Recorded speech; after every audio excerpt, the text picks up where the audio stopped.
कहाँ घर है? घर बेला, जिला मधुबनी।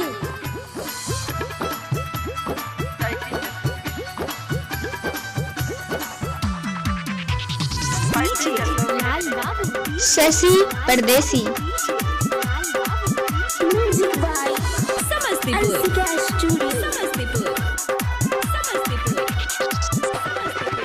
तोहर गाल के मलाई सब चाट जतोगे, तोहर गाल के मलाई सब चाट जतोगे। ये जिला मधुबनी छौरी फाट जतोगे, ये जिला मधुबनी छौरी फाट जतोगे। एना कर मैगे छौरी दांते काट लेतोगे, एना कर मैगे छौरी दांते काट लेतोगे।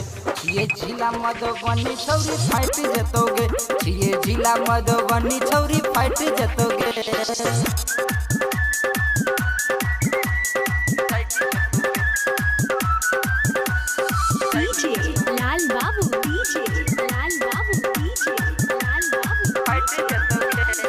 समस्तीपुर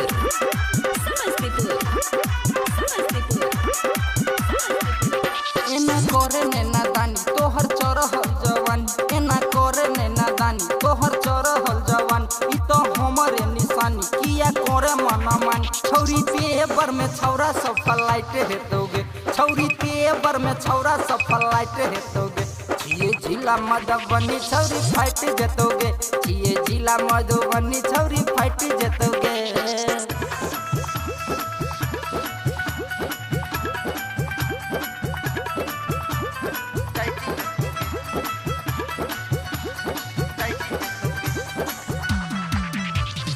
शशि परदेसी।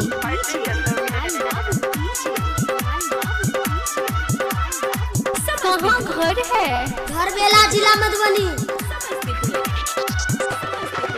रहू जींस पर टॉप लागो पूरा हिप हॉप, रहू जींस पर टॉप लागो पूरा हिप हॉप। एना करने गे गोरी हमर खेले लॉलीपॉप। अब कहो ई सावरिया सब फाइट हेते गे, अब कहो ई सावरिया सब फाइट हेते गे।